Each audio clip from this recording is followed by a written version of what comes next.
आप लोगों को आवाज़ आ रही है हमारी? आप लोग बताइए, कमेंट सेक्शन में आप लोग बताइए, आवाज़ आ रही है?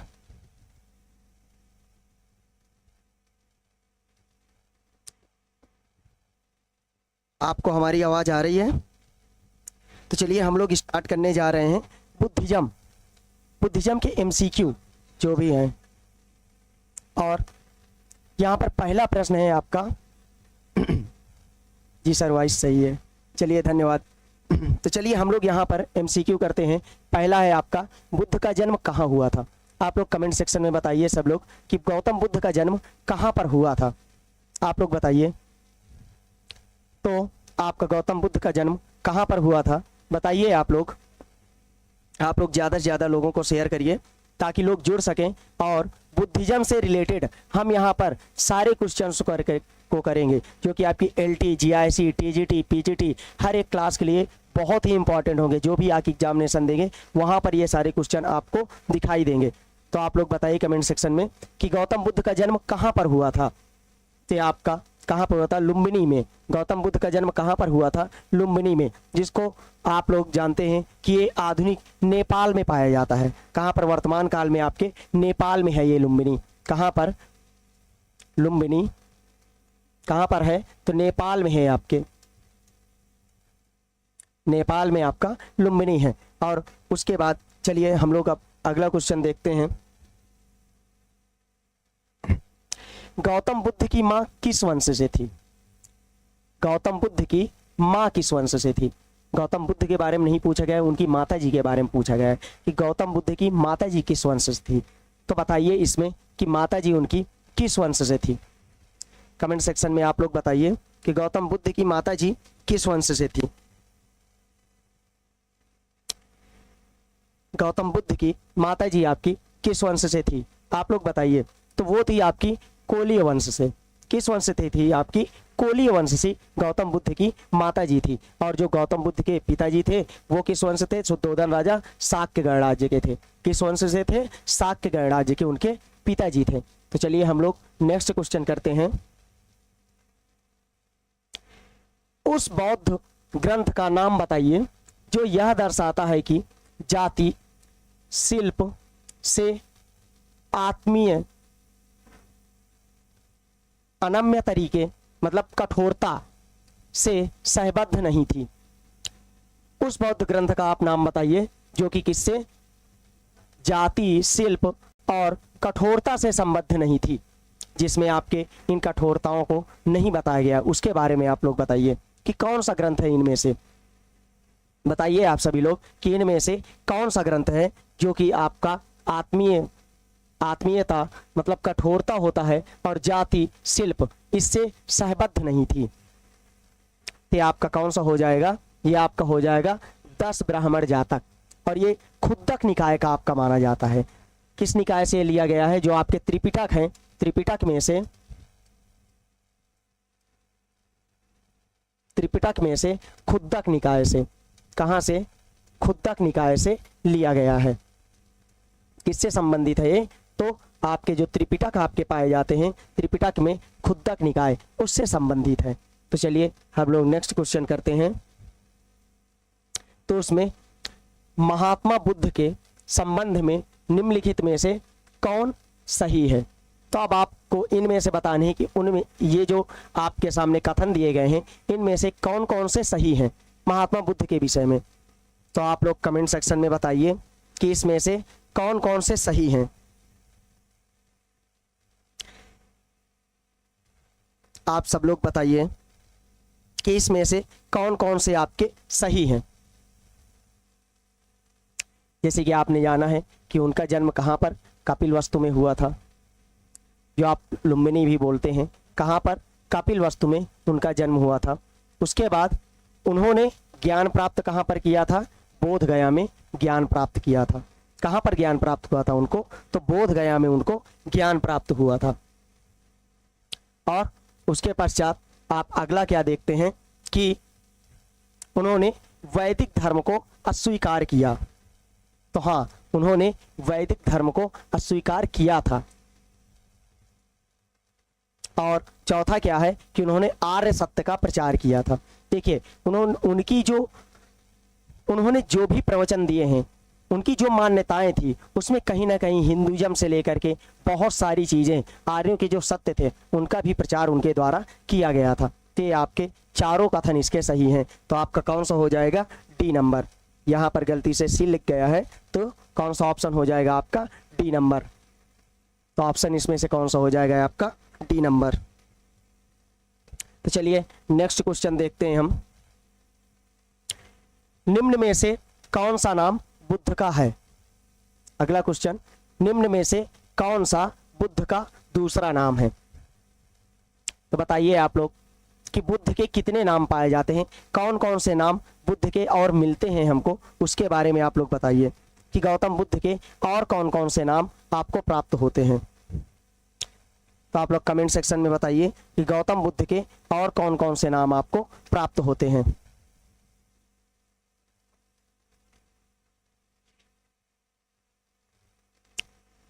सब लोग कमेंट सेक्शन में बताइए कि कौन कौन से आपके हैं जो गौतम बुद्ध के नाम आपको प्राप्त होते हैं। देखिए, इनको एशिया का ज्योतिर्पुंज भी बोला जाता है। क्या बोला जाता है इनको? एशिया का ज्योतिर्पुंज भी बोला जाता है। और कौन कौन से नामों से इनको जाना जाता है? आप लोग एक सिद्धार्थ नाम जानते ही हैं गौतम बुद्ध का। और कौन कौन से नाम हैं आपके? बताइए, आप लोग कमेंट सेक्शन में बताइए गौतम बुद्ध के और कौन कौन से नाम आपको मिलते हैं, जिनके बारे में आपको पता हो कि गौतम बुद्ध के और कितने नाम हैं।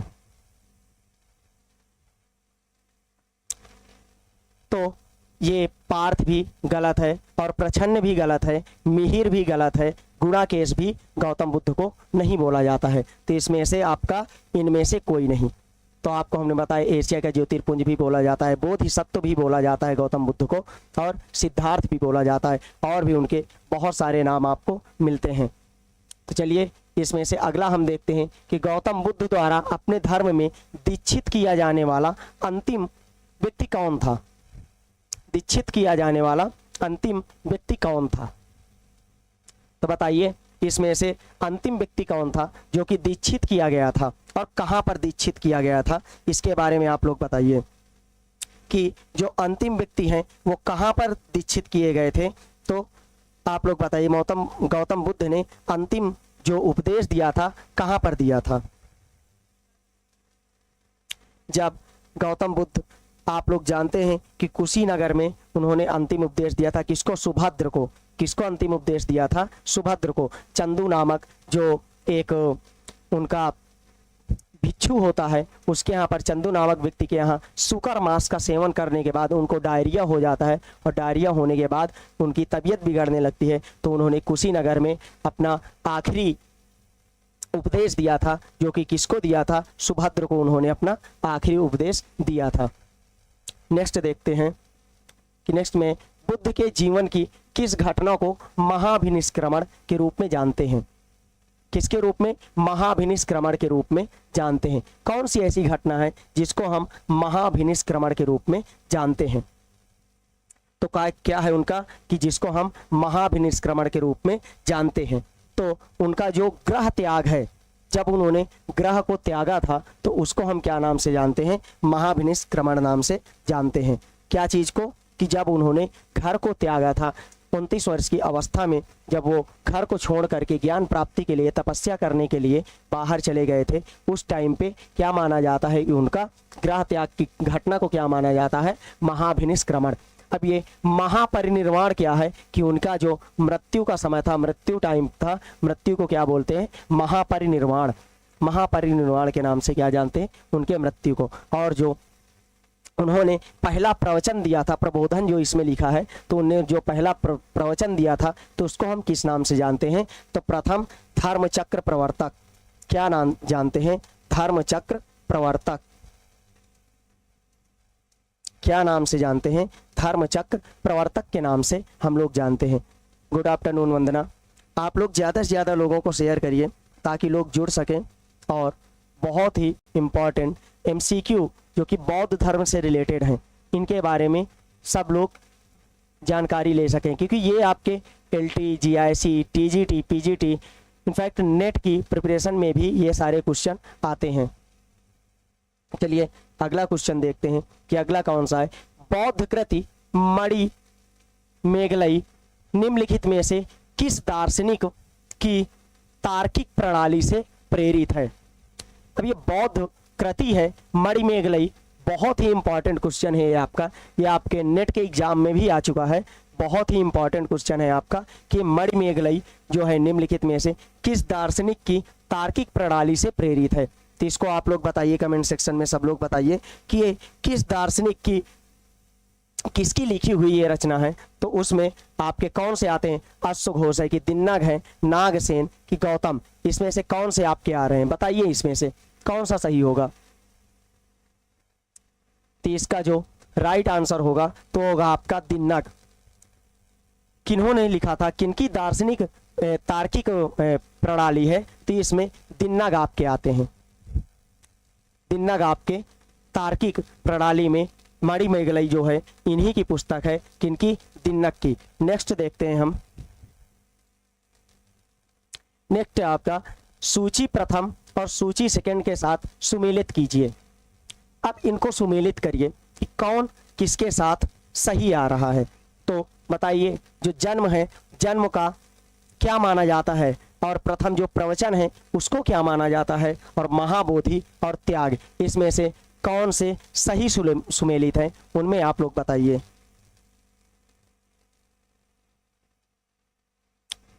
तो आप लोग बताइए कि इसमें से कौन सा सही है। तो जन्म का हम लोग क्या मानते हैं कि जन्म का क्या माना जाता है, जो आपका चिन्ह है वो आपका जन्म का क्या माना जाता है। तो जन्म का आपका माना गया है कि कमल, क्या माना गया है, कमल माना गया है जन्म का। और उसके बाद आपका जो प्रथम प्रवचन है, अभी हमने पिछले वाले क्वेश्चन में बताया कि जो प्रथम प्रवचन है उसको किस नाम से हम लोग जानते हैं। तो प्रथम प्रवचन को क्या नाम से जान रहे हैं हम लोग, धर्मचक्र प्रवर्तक नाम से। क्या नाम से जानते हैं, धर्मचक्र प्रवर्तक नाम से हम लोग जानते हैं किस चीज को, जो आपका प्रथम प्रवचन हुआ है। उसके बाद से महाबोधि, महाबोधि को किस चीज से जाना जाता है, तो जो बोधि वृक्ष है, बोधि वृक्ष को क्या बोला जाता है, महाबोधि। और जो आपके त्याग का है कि जब ग्रह त्याग किए थे तो उसका चिन्ह क्या मिलता है आपका, घोड़ा। ग्रह त्याग का चिन्ह कौन सा मिलता है, घोड़ा। तो अब देखिए ए का चौथा, बी का दूसरा, सी का पहला और डी का तीसरा किस वाले में है। सब लोग देखिए, ए का चौथा और बी का दूसरा, सी का पहला और डी का चौथा। तो ये आपका किस में है, चौथे वाले में। किस में है आपका, चौथे वाले में आपका है। ये आपका शायद आंसर यहां पर दबा हुआ है। तो ये आपका नीचे दबा हुआ है आंसर, तो ये आपका कौन सा हो जाएगा, चौथा वाला। तो चलिए आगे देखते हैं। बुद्ध के जीवन की 4 महत्वपूर्ण घटनाएं और उनके से संबंधित नीचे दिया गया है कॉलम प्रथम और कॉलम द्वितीय में। तो इसमें आप लोग देखिए कि कौन कौन सी चीजें हैं जो कि बुद्ध से संबंधित हैं। तो उनका जन्म कहाँ पर हुआ था, आप लोग बताइए। अभी फर्स्ट क्वेश्चन जो आपका था उनसे जन्म से रिलेटेड था, तो उनका जन्म कहाँ पर हुआ था, लुम्बिनी में। कहाँ पर जन्म हुआ था, तो लुम्बिनी में उनका जन्म हुआ था। और ज्ञान प्राप्ति कहाँ पर हुई, तो ज्ञान प्राप्ति का आप लोग पता होगा कि जो ज्ञान प्राप्ति हुई है, तो ज्ञान प्राप्ति कहाँ पर हो रही है गौतम बुद्ध को, तो गौतम बुद्ध को ज्ञान प्राप्ति हुई है आपके कहाँ पर, बोध गया में। कहाँ पर ज्ञान प्राप्ति हो रही है, बोध गया में ज्ञान प्राप्ति हो रही है। और जो प्रथम प्रवचन उन्होंने दिया था, जिसको आप धर्मचक्र प्रवर्तक नाम से भी जानते हैं, जो प्रथम प्रवचन है, तो प्रथम प्रवचन क्या नाम से जाना जाता है, धर्मचक्र प्रवर्तक। और वो कहाँ पर दिया गया था आपका, सारनाथ में। और जो उनका निधन माना जाता है, निधन कहाँ पर हुआ था उनका, कुशीनगर में। कहाँ पर हुआ था, कुशीनगर में। तो इसमें से देख लेते हैं कि पहले का कौन सा है, तीसरा। तो पहले का तीसरा इस वाले में है, और दूसरे का दूसरा, तीसरे का पहला और चौथे का चौथा। तो कौन सा हो जाएगा आपका, सी नंबर। कौन सा हो जाएगा आपका, सी नंबर हो जाएगा इसमें ऑप्शन। तो चलिए 12वां क्वेश्चन देखते हैं अगला गंधार शैली। गंधार शैली में, गंधार शैली की मूर्ति कला में बुद्ध के सारनाथ में हुए प्रथम धर्मोपदेश के संबंध प्रवचन की मुद्रा का क्या नाम है? देखिए, जो गौतम बुद्ध ने प्रवचन दिया है पहला, जिसको आप धर्मचक्र प्रवर्तक नाम से जानते हैं, तो जो प्रवचन दिया गया है उसकी मुद्रा क्या है? किस चीज में? जो आपकी गांधार शैली है, गांधार शैली में उसकी उनकी मुद्रा क्या है? तो यहाँ पर मुद्रा के बारे में अगर हम देखेंगे तो ध्यान धर्मचक्र के रूप में, किसके रूप में? धर्मचक्र के रूप में उनकी मुद्रा पाई जाती है। किसके रूप में पाई जाती है? तो धर्मचक्र के रूप में उनकी मुद्रा पाई जाती है। तो किसके रूप में पाया जा रहा है? धर्मचक्र के रूप में। तो 12 नंबर क्या हो जाएगा? सी। चलिए नेक्स्ट देखते हैं। तो नेक्स्ट में है आपका अलार कलाम कौन थे? अलार कलाम कौन थे? तो आपको पता था कि अलार कलाम के बारे में बताया गया है कि प्रथम जो इनके गुरु थे, जब ग्रह त्याग करके ये निकले थे तो पहली बार ये किसके पास गए थे? जो इनके प्रथम गुरु थे अलार कलाम। तो यहाँ पर क्या हो जाएगा कि बुद्ध, क्या हो जाएगा? बुद्ध के गुरु के रूप में थे अलार कलाम। अब अलार कलाम कौन है? तो इनके बारे में थोड़ा सा जान लेते हैं कि अलार कलाम कौन थे। इनके कौन थे? गुरु थे, और ये सांख्य दर्शन के ज्ञाता थे। किसके? सांख्य दर्शन के। किस दर्शन के ज्ञाता थे? तो सांख्य दर्शन के ज्ञाता थे। तो अलार कलाम आपके किस दर्शन के ज्ञाता थे? तो ये सांख्य दर्शन के जानकार थे, और इनके पास से इन्होंने अपने उपदेश, पहले जो गुरु माने जाते हैं तो अलार कलाम इनके प्रथम गुरु माने जाते हैं। तो चलिए आगे देखते हैं। अगला है निम्नलिखित में से कौन सा महायान बौद्ध धर्म के मुख्य लक्षण है? इसमें से बताइए आप लोग कमेंट सेक्शन में। तो निम्नलिखित में से महायान बौद्ध धर्म के मुख्य लक्षण कौन से हैं? महायान शाखा में आपके कौन कौन से हैं जो कि मुख्य लक्षण पाए जाते हैं? आप लोग कमेंट सेक्शन में बताइए कि आपके कौन कौन से हैं जो कि प्रमुख माने जाते हैं। बुद्ध की प्रतिमा की पूजा, कि स्थानीय पंथों का आत्मसातीकरण, या बोधिसत्व की अवधारणा, या फिर बौद्ध दर्शन के प्रसार के लिए पाली का प्रयोग। तो बताइए कौन सा है इसमें से?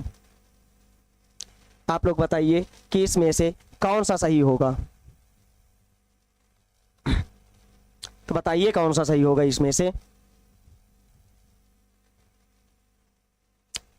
महायान शाखा में आपकी कौन कौन सी यहाँ पर महत्वपूर्ण चीज है? तो इसमें से आपको पता होगा कि यहाँ पर प्रतिमा की पूजा की जाती थी, तो ए नंबर आपका सही हो जाएगा। और स्थानीय पंथों का आत्मसातीकरण क्या हो जाएगा?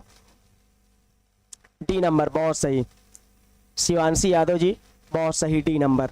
तो बुद्ध की प्रतिमा की पूजा की जाती थी, और क्या किया जाता था कि स्थानीय पंथों का आत्मसातीकरण, मतलब जो स्थान के ये परिवर्तन के अनुरूप में थे कि समय के साथ इसमें परिवर्तन चाहिए, जो आपकी महायान शाखा थी। और हीनयान परिवर्तन के स्वरूप में नहीं थी। हीनयान शाखा में क्या कहते हैं कि ये परिवर्तन नहीं किया जाए, जिस तरीके से बौद्ध धर्म है उसी तरीके से चलाया जाए। तो आपका स्थानीय पंथों का आत्मसातीकरण और बोधिसत्व की अवधारणा थी, क्योंकि ये लोग जो तीर्थ में विश्वास रखते थे कि हम तीर्थ यात्राएं करेंगे, तो ये बोधिसत्व की अवधारणा थी। और बौद्ध दर्शन के लिए पाली का प्रयोग नहीं किया जाता था। कौन सी लैंग्वेज का प्रयोग किया जाता था? तो आपकी संस्कृत लैंग्वेज का प्रयोग किया जाता था। कौन सी लैंग्वेज का प्रयोग किया जाता था? तो आपकी संस्कृत लैंग्वेज का प्रयोग किया जाता था। तो चलिए नेक्स्ट देखते हैं कि अगला कौन सा होगा आपका। निम्नांकित में से कौन से कथन सही हैं? अब आप लोग इसमें बताइए कि इसमें से कौन से कथन हैं जो आपके सही हैं। कमेंट सेक्शन में आप लोग बताइए कि इसमें से कौन से कथन हैं जो आपके सही हैं। इसमें से कौन से कथन हैं जो आपके सही हैं?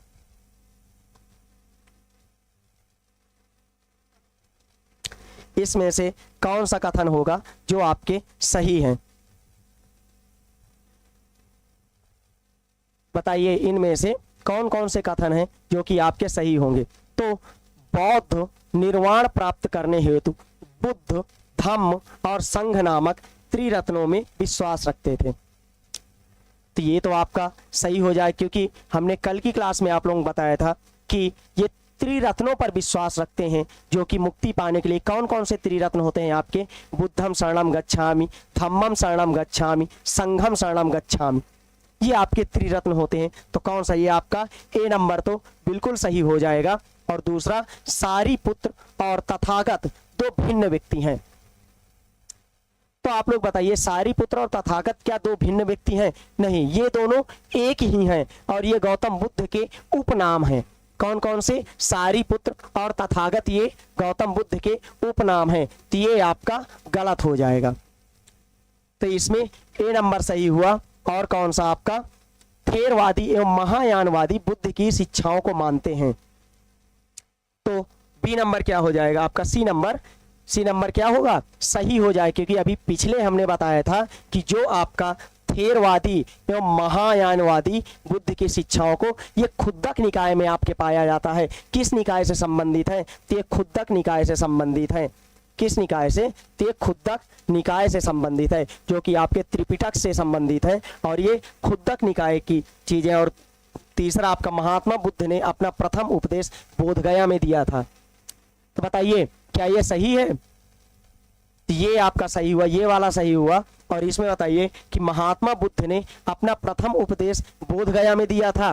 तो नहीं, महात्मा बुद्ध ने प्रथम उपदेश अपना कहां पर दिया था? तो सारनाथ में प्रथम उपदेश इन्होंने दिया था। बोधगया में क्या हुआ था? इनको ज्ञान की प्राप्ति हुई थी बोधगया में, और सारनाथ में इन्होंने प्रथम उपदेश अपना दिया था। तो उपदेश कहां पर दिया था इन्होंने? सारनाथ में।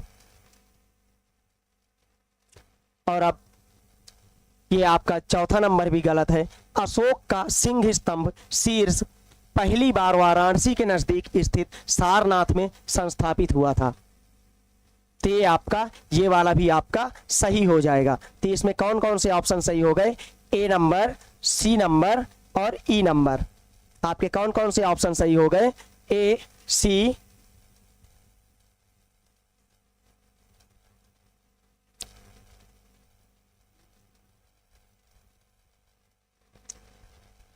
ए नंबर सही है, सी नंबर सही है और ई नंबर सही है। तो चलिए अगला देखते हैं। इसमें अगला कौन सा है? अगला, बुद्ध ने सर्वाधिक उपदेश कहां पर दिए? तो इसमें बताइए कि गौतम बुद्ध ने सर्वाधिक उपदेश कहां पर दिए थे? आप लोग कमेंट सेक्शन में बताइए कि बुद्ध ने सर्वाधिक उपदेश कहां पर दिए थे। Good evening. आप लोग बताइए कि बुद्ध ने सर्वाधिक उपदेश कहां पर दिए थे। इसमें आप लोग बताइए कि कौन सा सही होगा। तो आपका सर्वाधिक उपदेश उन्होंने कहां पर दिया था? तो ये है आपका श्रावस्ती में, और यहीं पर इनके सबसे अधिक शिष्य थे। क्योंकि अगर सर्वाधिक उपदेश देंगे तो सर्वाधिक यहां पर शिष्य भी होंगे। सर्वाधिक शिष्य थे। और क्या था श्रावस्ती में? कि श्रावस्ती में और क्या एक चीज था कि सर्वाधिक शिष्य है और सर्वाधिक उपदेश दिए गए हैं। तो सर्वाधिक यहाँ पर वर्षावास भी उन्होंने यहाँ पर व्यतीत किया। तो क्या? सर्वाधिक वर्षावास। श्रावस्ती के बारे में आप लोग देख लीजिए कि सर्वाधिक वर्षावास। वर्षावास आपको पता होगा कि बिहार में वर्षावास, ये लोग अपना जो इनके विहार होते हैं, बौद्ध विहार होते हैं, वहां पर वर्षावास बिताते हैं। जो वर्षा का टाइम पीरियड होता है, उस टाइम पीरियड में ये लोग वहीं पर समय गुजारते हैं। तो कौन सा हो जाएगा आपका? श्रावस्ती। अगला देखते हैं।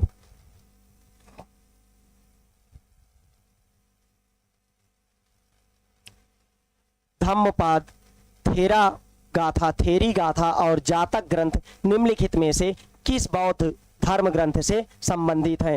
धम्मपद, थेरा गाथा, थेरी गाथा और जातक ग्रंथ निम्नलिखित में से किससे संबंधित हैं? किस बौद्ध धर्म ग्रंथ से संबंधित हैं? तो आप लोग बताइए कि किस धर्म बौद्ध ग्रंथ से संबंधित हैं। इसमें बताइए, हम आपको बता रहे हैं, पिछले 4-5 क्वेश्चन में ये आ चुका है। तो आप लोग इसमें बताइए कि किस धर्म से संबंधित है। तो आपका हो जाएगा खुद्दक निकाय। किससे संबंधित है? खुद्दक निकाय से संबंधित है। और ये आपके त्रिपिटकों में से एक है। त्रिपिटक में 15 भागों में डिवाइड किया गया है, जो आपके 15 निकाय आते हैं। टोटल 15 निकायों में से ये आपका एक खुद्दक निकाय भी है। आगे देखते हैं, अगला आपका है कि महात्मा बुद्ध के प्रसिद्ध शिक्षक अलार कलाम निम्नलिखित में से किस गण से संबंधित थे? अब आप बताइए कि किस गण से। गण का मतलब है कि कहां से ये लोग संबंधित थे, किस राज्य से संबंधित थे, कहां से ये लोग बिलोंग करते थे। तो यहां पर आप लोग बताइए कि किससे संबंधित थे। कौन? अलार कलाम। तो ये आपके केशपुत्र के कलाम कहां से संबंधित थे? केशपुत्र के कलाम से संबंधित थे। तो आपके महात्मा बुद्ध के जो प्रसिद्ध शिक्षक कौन? अलार कलाम। और ये किस दर्शन के जानकार थे? तो ये आपके सांख्य दर्शन के जानकार थे। किसके जानकार थे? सांख्य दर्शन के। सांख्य दर्शन के जानकार थे अलार कलाम। और इनके प्रथम गुरु माने जाते हैं अलार कलाम। कौन से? प्रथम गुरु इनके अलार कलाम माने जाते हैं। चलिए नेक्स्ट देखते हैं, ते बुद्ध के उपदेश किससे संबंधित हैं? गौतम बुद्ध जो उपदेश देते हैं वो किस चीज से संबंधित है, उसके बारे में आप लोग बताइए कि किससे संबंधित है। गौतम बुद्ध के जो उपदेश होते हैं, क्या आत्मा संबंधी विवाद है, या फिर ब्रह्मचर्य से संबंधित है, या फिर धार्मिक कर्मकांड से संबंधित है, या आचरण की शुद्धता व पवित्रता के ऊपर इनके जो प्रवचन हैं, जो ये बोलते हैं, वो किससे संबंधित है, उसके बारे में आप लोग बताइए।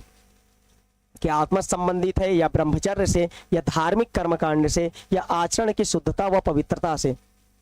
आप लोग कमेंट सेक्शन में बताइए कि या किससे संबंधित है। फाउंडर उपमा चौधरी, चंद्र प्रकाश राय, बहुत बढ़िया। चंद्र प्रकाश राय, बहुत बढ़िया। तो ये किससे संबंधित है? आचरण की शुद्धता व पवित्रता से संबंधित है। तो किससे संबंधित है? आपके आचरण व शुद्धता से संबंधित है। अनिरुद्ध, आप लोग ज्यादा से ज्यादा क्लास को शेयर करिए ताकि ज्यादा से ज्यादा लोग जुड़ सकें। तो ये किससे संबंधित होते हैं? आचरण की शुद्धता व पवित्रता से संबंधित होते हैं। और इन्होंने जो उपदेश दिए हैं उसमें भी इनके आपके ब्रह्मचर्य भी एक आपके जो अष्टांगिक मार्ग हैं, अष्टांगिक मार्ग में आपका ब्रह्मचर्य भी शामिल, जो आपके सील, आपके 10 सील बताए गए हैं। कल हमने आपको बताया था अष्टांगिक मार्ग की वजह से जो आज 4 आर्य सत्य इन्होंने बताए हैं, उनसे छुटकारा पाया जा सकता है, दुख से छुटकारा पाया जा सकता है। और उसी में से हम आपने बताया था कि जो 10 सील इन्होंने बताया है कि 10 सील आपको करने चाहिए, तो इसमें क्या है कि ब्रह्मचर्य भी एक शामिल किया गया है। अगला देखते हैं कि बुद्ध कौशाम्बी किसके राज्यकाल में आए थे। तो जब गौतम बुद्ध कौशाम्बी आए थे तो कौशाम्बी का शासक कौन था, उसके बारे में आप लोग बताइए कि कौशाम्बी का शासक कौन था जब गौतम बुद्ध यहाँ पर आए थे, शासन के लिए आए थे, तो कौन था? आप लोग कमेंट सेक्शन में बताइए। हरेश, गुड इवनिंग हरेश जी। आप लोग क्लास को शेयर करते रहिए, धीरे धीरे संख्या बढ़ रही है, आप लोग शेयर करते रहिए। और बताइए कि यहाँ पर गौतम बुद्ध जब कौशाम्बी आए थे तो कौशाम्बी में आपके किसका शासन चल रहा था उस टाइम पीरियड में? चंद्र प्रकाश रॉय, बहुत बढ़िया। किसका शासन चल रहा था? उदयन का शासन चल रहा था। कौन से शासन? उदयन। तो कौशाम्बी जब आए थे तो वहां पर किसका शासन था? उदयन का शासन था। अब आप लोग एक चीज और बताइए कि जब राजगृह गए थे तो राजगृह में उस टाइम पीरियड में किसका शासन था? राजगृह में किसका शासन था उसके बारे में आप लोग बताइए। चलिए नेक्स्ट देखते हैं, निम्नलिखित में से किस पाली धर्म ग्रंथ में गौतम बुद्ध को गौ संरक्षण की आवश्यकता पर बल देते हैं। जैसे कि आप लोग जानते हैं कि जो गौ संरक्षण है ये आपका हिंदू धर्म से रिलेटेड है, लेकिन गौतम बुद्ध किस ऐसा धर्म ग्रंथ है, कौन सा ऐसा धर्म ग्रंथ है जिस पर गौतम बुद्ध किन चीज़ों पर बल दे रहे हैं कि गौ संरक्षण पर बल दे रहे हैं कि गायों की रक्षा करनी चाहिए, उसके ऊपर ये लोग अपना जोर लगा रहे हैं, उस पर बल दे रहे हैं कि ज़्यादा से ज़्यादा लोग गौ संरक्षण की ओर आए। तो ये कौन सा धर्म ग्रंथ है जिस पर आते हैं? आप लोग बताइए कि कौन सा ऐसा धर्म ग्रंथ है जिस पर बताया गया है कि गौ संरक्षण की आवश्यकता पर बल देना चाहिए? बताइए आप लोग।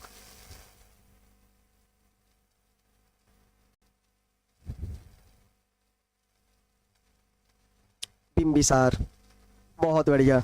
आप लोग बताइए कि ऐसा कौन सा है जिसके आपके गौ संरक्षण के ऊपर बताया गया है?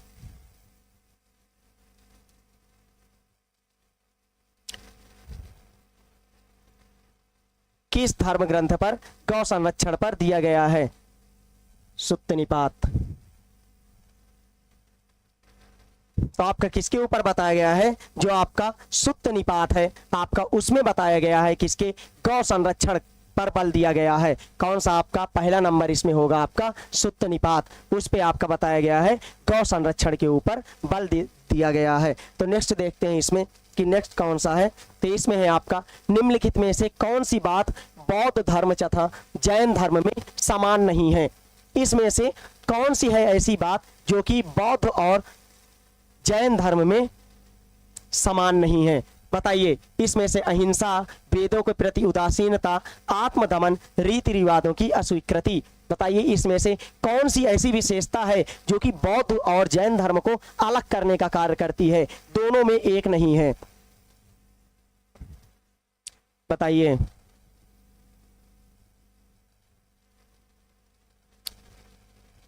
बहुत बढ़िया।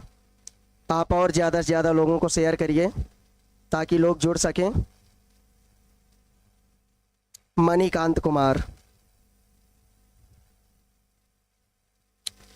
मणिकांत कुमार बी, नहीं ये नहीं होगा। तो आपका इसमें से कौन सा होगा? आपका राधे राधे। तो इसमें आपका कौन सा होगा? आत्मदमन।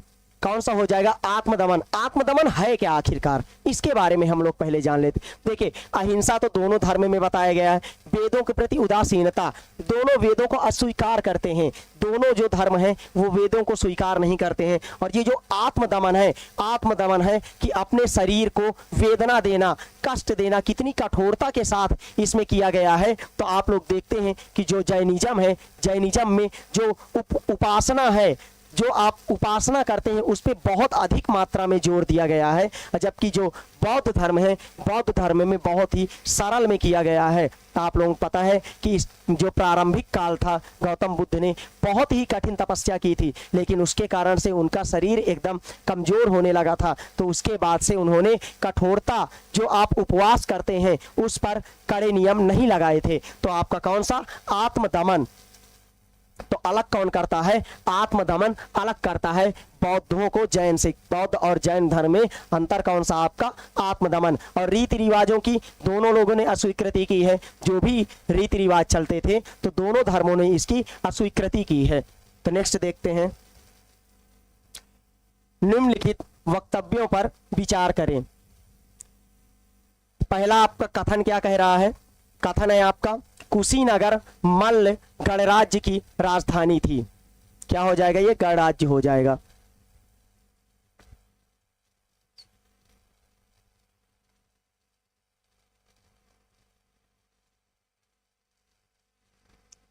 क्या हो जाएगा? ये तो गणराज्य हो जाएगा। तो मल्ल गणराज्य की राजधानी थी। कौन सी? कुशीनगर। और महात्मा बुद्ध का महापरिनिर्वाण कुशीनगर में हुआ था। तो इसमें बताइए कि कौन सा होगा? कुशीनगर मल्ल गणराज्य की राजधानी थी और महात्मा बुद्ध का महापरिनिर्वाण कुशीनगर में हुआ था। क्या जो कथन कह रहा है वो और जो कारण है, क्या दोनों सही है? और या फिर जो कथन है वो कारण है? इसके बारे में आप लोग बताइए। 23 का बी।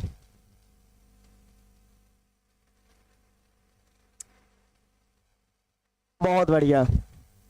चंद्र प्रकाश रॉय, तो क्या हो जाएगा, कथन और कारण दोनों सही हैं लेकिन दोनों एक दूसरे की व्याख्या नहीं करते हैं।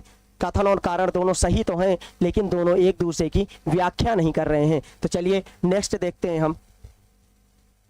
तो इसमें आपका अधोलिखित बौद्ध संगीतियों के अध्यक्षों के नीचे दिए गए माध्यम सुमेलित करिए। अब ये आपकी कौन सी हैं, ये आपकी बौद्ध संगीतियां हैं जो मीटिंग बुलाई जाती थी बौद्ध धर्म में, जो एक संगीति की जाती थी। तो उसमें अब उसमें जो प्रमुख रहते थे, अध्यक्ष कौन कौन रहते थे उसमें है। आप लोग बताइए कि इसमें से कौन सा सही होगा, कमेंट सेक्शन में आप लोग बताइए।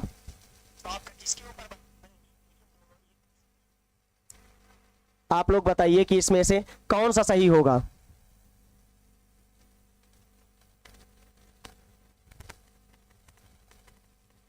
कमेंट सेक्शन में आप लोग बताइए कि जो आपकी 4 बौद्ध संगीति हैं, कल के क्वेश्चन में आपको बताया गया था, कल बताया गया था आपको इसके बारे में कि बौद्ध संगीतियां, कल की जो क्लास थी बौद्ध संगीतियों के ऊपर ही आपकी क्लास थी, तो उसके बारे में आप लोग बताइए।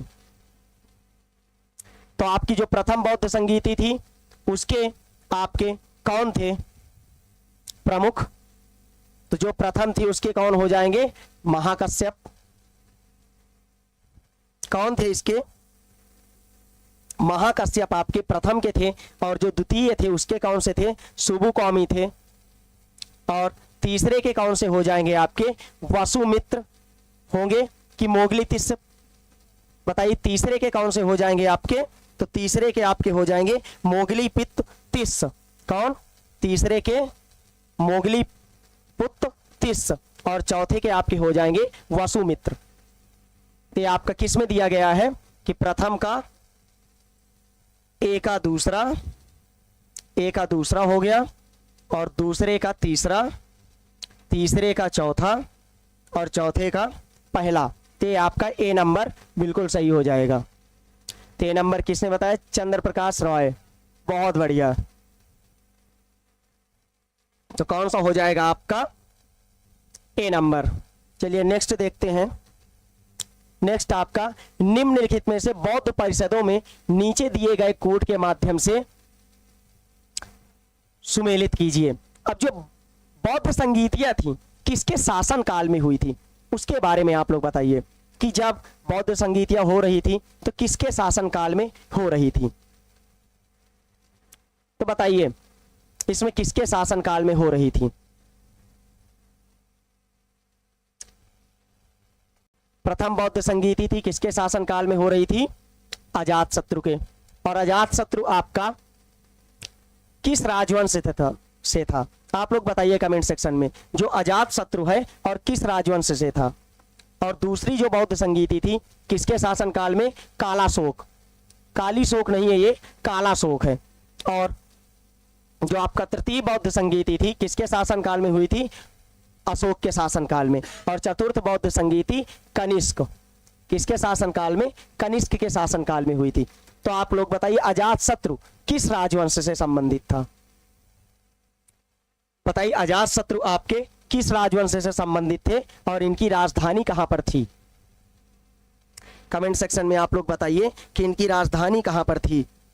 तो अब इसका हम मिलान कर लेते हैं कि ए का कौन हो जाएगा, दूसरा, ए का दूसरा और दूसरे का तीसरा, तो आपका हो जाएगा बी नंबर। इसमें कौन सा हो जाएगा, बी नंबर, हर्यक वंश का। बहुत बढ़िया चंद्र प्रकाश रॉय, बहुत बढ़िया। तो आपका किससे हो जाएगा, ये किस वंश से हो जाएंगे, हर्यक वंश। और ये कौन से, शुंग डायनेस्टी से आपके होते हैं। और ये आपके किस डायनेस्टी से हैं, अशोक मौर्य डायनेस्टी से। और कनिष्क आपके किस डायनेस्टी से हैं, बताइए, कुषाण डायनेस्टी से। किस डायनेस्टी से हैं, कुषाण।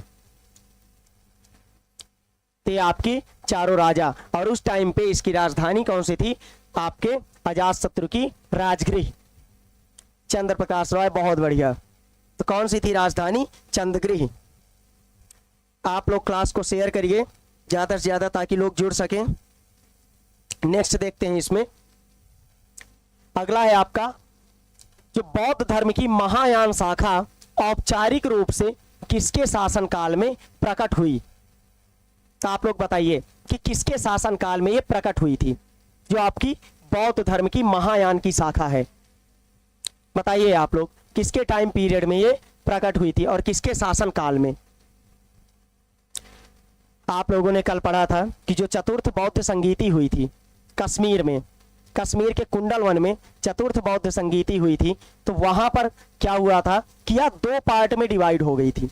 कौन कौन से? एक हीनयान और एक महायान। और उस समय पे कनिष्क शासन थे। कौन थे शासक? कनिष्क। तो यहां पर कौन थे? कनिष्क थे शासक। क्या हो जाएगा? ये कुषाण डायनेस्टी के, आपको हमने पहले अभी बताया कि किस डायनेस्टी के थे ये, कुषाण डायनेस्टी के थे कनिष्क। त्रिपिटक क्या है बताइए, इस क्वेश्चन के बारे में आप लोग बताइए कि त्रिपिटक आखिरकार है क्या। त्रिपिटक के बारे में आप लोग बताइए कि त्रिपिटक क्या है। त्रिपिटक क्या है आप लोग बताइए। क्या गांधी जी के 3 बंदर हैं त्रिपिटक, या फिर ब्रह्मा विष्णु महेश है, या फिर महावीर के 3 नगीने हैं, और या फिर बुद्ध के उपदेशों का संग्रह है। बताइए इसमें से क्या होगा। त्रिपिटक क्या है बताइए, त्रिपिटक है क्या।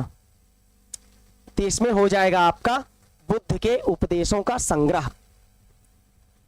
गौतम बुद्ध ने कोई भी किताब नहीं लिखी थी, लेकिन उनके जो उपदेश थे, उपदेशों का उनके जो भिक्षु भिक्षुड़ी होते थे वो लोग संग्रह करते थे और उनको त्रिपिटक के रूप में लिखा गया है। त्रिपिटक आपका किन किन से मिलकर के बना है? तो आपका विनय पिटक, सुत्त पिटक और अभिधम्म पिटक, 3 पिटकों से मिलकर के बना है आपके त्रिपिटक। और तीनों के संग्रह को क्या बोला जाता है?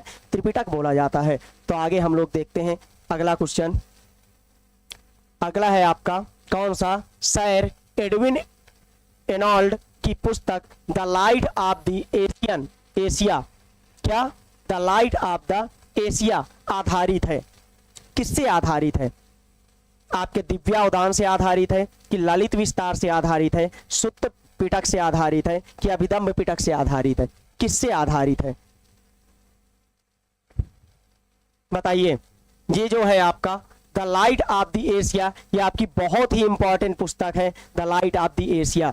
इससे आपके बार बार क्वेश्चन आते हैं। तो बताइए इसके बारे में कि ये जो आपके सर एडविन एनॉल्ड की जो पुस्तक है the light of the Asia, जिसको आप एशिया का प्रकाश पुंज भी बोला जाता है। क्या बोला जाता है? एशिया का प्रकाश पुंज।